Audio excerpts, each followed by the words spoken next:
Hi, this is Mike Regan, and it's my pleasure to welcome you to this on-the-record interview with our good friend John Jansen, who's the Director of Global Logistics for Sanmar.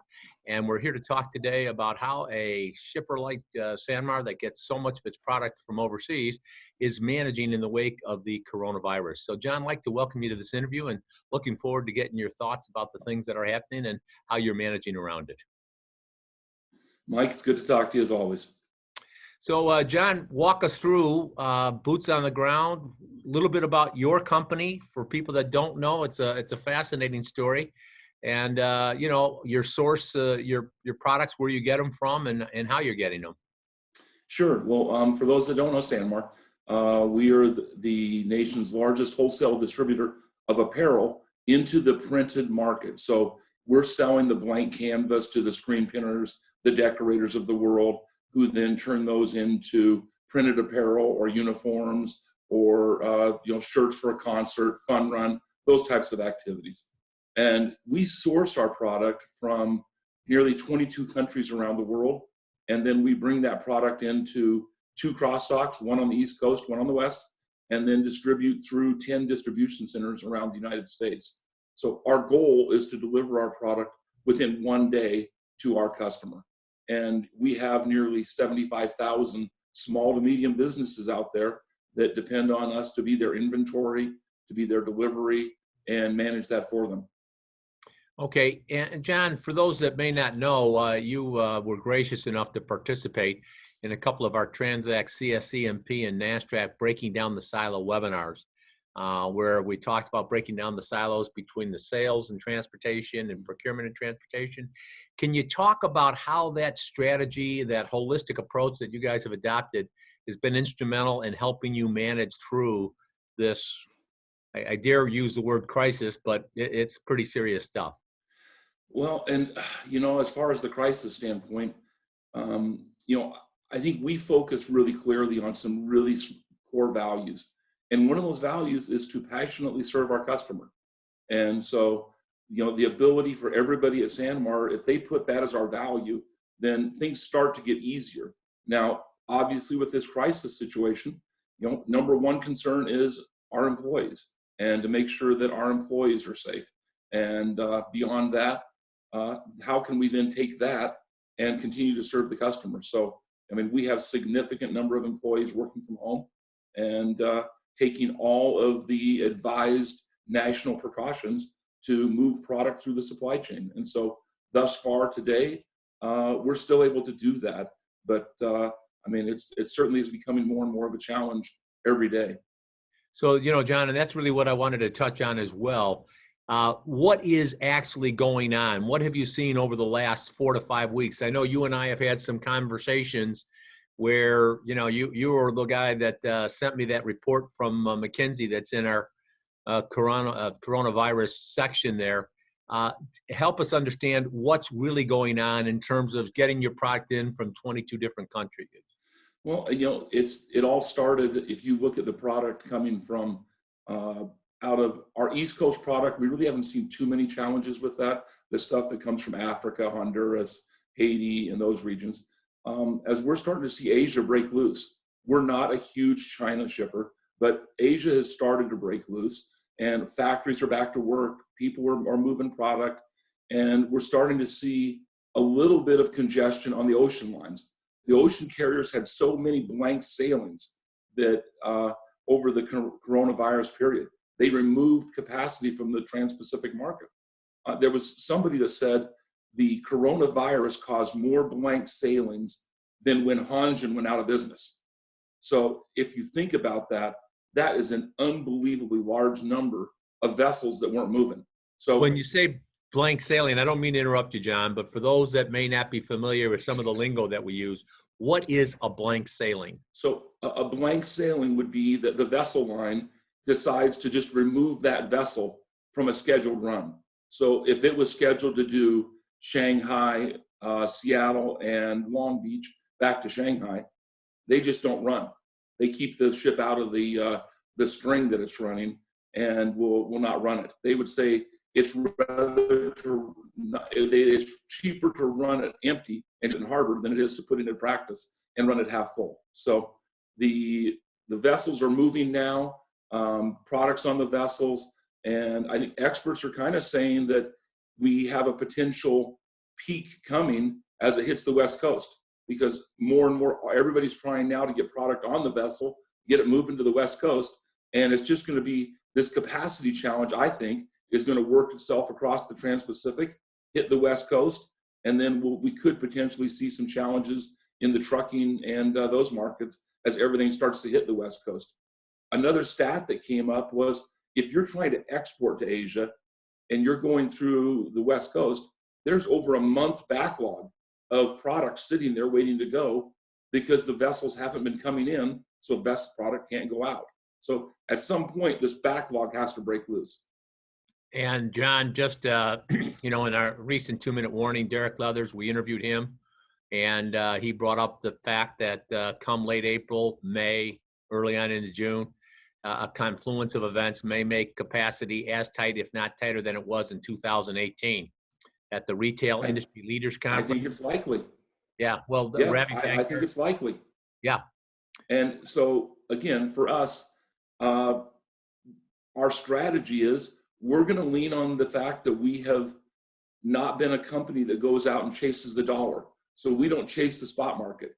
So we work with our carriers, and we've built these long-term relationships, and we lean on those in tough times, and they lean on us when times are leaner, so that they know that they've got our business, and we're going to honor that. And then when times get tough, we expect them to likewise honor our business, because it's year-round business. So it's worked for us in the past. This could be another test of it coming up in April, May timeframe.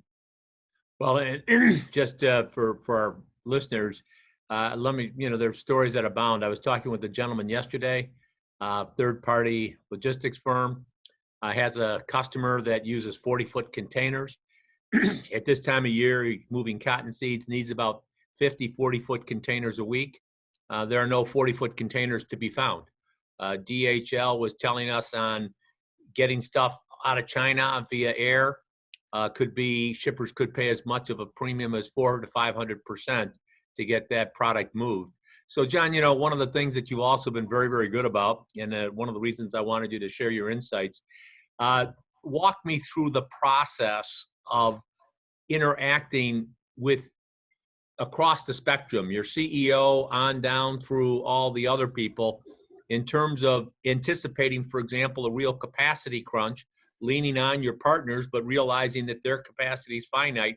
What are some of the steps that you're taking right now to prepare for what the environment could look like in April and May? Oh, I mean, right now, I think because transportation and logistics, that we've worked to the point that we have a seat at the table. We're literally sitting back right now talking about contingency planning, worst case. And when we say worst case, we start down the road of saying, what if we had to close a distribution center for 2 weeks? What if we had to, what if the Port of Seattle was to shut down? And so we're starting down that road of saying, let's see what the worst case could be and how would we deal with it? And so literally right now, that's where my peers from distribution, operations, from the executive side, we're all sitting down in rooms or via Skype or however we're going to do it, and talk about what are our options. And then we're going back to our suppliers and saying, tell me what your options are. If the Northwest Seaport has a challenge shutting down, how do we deal with that? Where does the vessel go? What's next? And so those are all things that hopefully we put on into a contingency you never have to use. But this times are right now. I mean, I think that everybody should be doing those kinds of things. Okay, so just out of curiosity, across the spectrum, the partners that you've worked with, have all of them, from your perspective, been doing that kind of contingency plan? Or are some of them saying, John, we really haven't thought that out?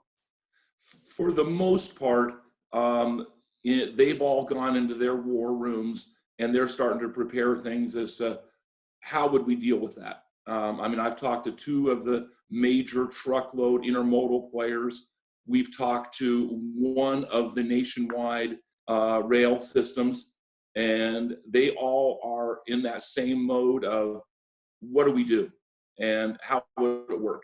And so I think that's, we're having discussions with steamship lines about how would that work and what would we do? So, and we're driving it back into procurement sitting in the room.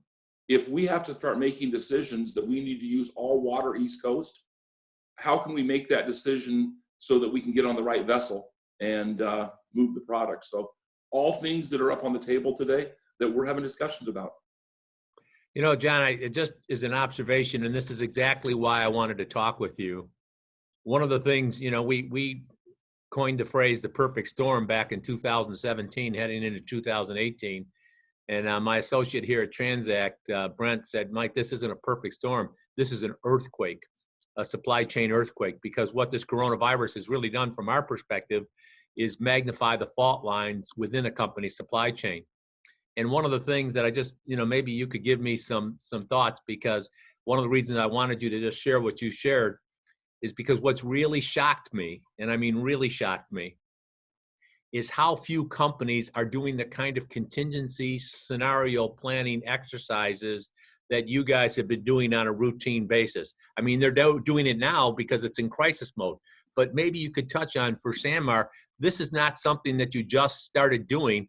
This is something that, knowing you over the years, this is something that you've been practicing for some time, isn't it? Oh, well, and again, I think you look back at those core family values, and the company runs on them. That says, you know, again, we're going to invest in each other. We're going to passionately serve the customer. We're going to do the right thing. So, I mean, we've broken it down to a pretty simple method, but we want to make, again, keep our employees safe and serve our customers because they're dependent upon us. And so, from that standpoint, you know, we look at it and see how would we do that if this happened. And you know, I think right now, this situation is, I was listening to Mark Cuban, and Mark Cuban was talking about the fact that he believes that we're at closer to the beginning of the virus than we are to the end. And he refers to this as the black swan theory. And I mean, for those that don't understand that, Google it.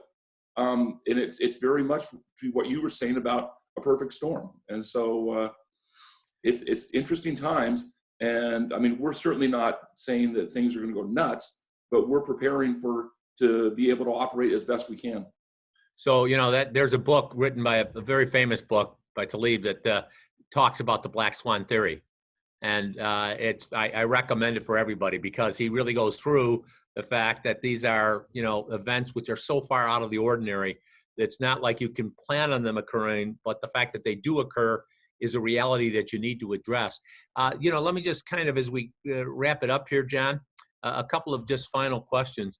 Have you adjusted, you know, if in fact, like Mark Cuban, Lord may it not be that he's correct, that we're at the beginning of this, you know, have you adjusted your inventory strategies or things like that to basically load up on, you know, to address possible other interruptions if it deteriorates? Well, and you know, one of the good news of working again at Sanmar is the fact that we've gone pretty deep in inventory. So, you know, our industry is, if we don't carry all the sizes and we don't have all the product available, we can't make the sale. So historically, we've probably carried more inventory than most companies do. Now, go forward, if that starts to deplete, I mean, we have to backfill somewhere. So yeah, there could be at some point we would run into that challenge. Today, we're not. And I think the real question is, what is the economic outlook going forward? And what does that do to our inventory positions? But right now, we feel good, and that we want to make sure, again, that we've got the right product there for the sales that need to happen. So. Okay, one of our friends we interviewed here, is going to be in the coronavirus section on our Perfect Storm Center, is another gentleman by the name of Harry Moser. Harry is the head of a nonprofit group, the Reshoring Initiative. Their objective is to bring 5 million jobs back to the United States. He had some very, very interesting insights. Is Sanmar looking at any domestic sourcing options? Is that even on the table given your product? You know, we have one domestic sourcing capabilities today, But for the most part, the apparel industry, if you look at, there's not enough people that sew in the United States to even support us. So for a global supply chain within the apparel industry, those jobs have long since left the country. And so it means that we just need to work with responsible sourcing companies to source our product in other countries. And so that's, I mean, I think those jobs have long since left. Okay, so one other final question here, and then I just spoiler alert. When I say final question, it's maybe a final question. So, but you know that. But anyway, one of the items that's just really kind of affected me. I was at the Stiefel conference, and I was talking to the vice president of transportation from Walmart, Ken, and I've known him several times over the year, and I got to ask him a question. How is Walmart handling this coronavirus situation? And that conference was in the middle of February, and he said, the issue that is a problem for us is at Walmart. We do a lot of planning. It's kind of a real strength of the organization. He said, but the challenge that we're having here is we don't know where we're at in the cycle. He said, have we seen it get as bad as it's going to get in China, or could it get worse? Globally, could it get worse, or is it going to get better, and that type of thing? So looking at that from your perspective, and given SanMar's emphasis on contingency and scenario planning, how are you looking at this in terms of, if it's not, and I don't want you to share anything confidential, but are we, like, do you agree with the Mark Cuban? We're just at the beginning, or how does SanMar see this playing out? Well, I think that's, it's day to day. I think we're, obviously our corporate headquarters is in Seattle, Washington. And so, I mean, we get a lot of news up in that area, but I think it's just going to be, we're going to have to kind of play it as it plays out, and try to be as nimble and as flexible as we can be. Because I think today, again, Mark Cuban made a comment that there's a lot of experts on TV talking about it, but really, the experts that they're leaning on are the medical experts. It's the federal government coming out and saying what's going to happen next. And I think we just have to be in a position that we're as nimble as we can be, we're as as safe as we can be, and keep our employees first and try to serve the customer. So, and just see how it rolls. Okay. Hey, John, listen, I cannot thank you enough for this. It's been very informative, and look forward to, on whether on future webinars or whatever, getting your insights. You're at the head of the pack in terms of adopting some strong strategies to keep supply chains running, and want to say thank you for your time. Well, hopefully we'll see you late April. Maybe things will be worked out and we'll get to see you in DC. Well, and for those of you that may not be aware, NASTRAC is doing it has a great program planned for the end of April, the Stand Up for Trucking event. And John and I are very active in NASTRAC and CSCMP, and we've got a really strong program. So we need to pray, John, I guess, that we get to have that program. Yep. Okay, Mike, thank you. Okay, thanks, John.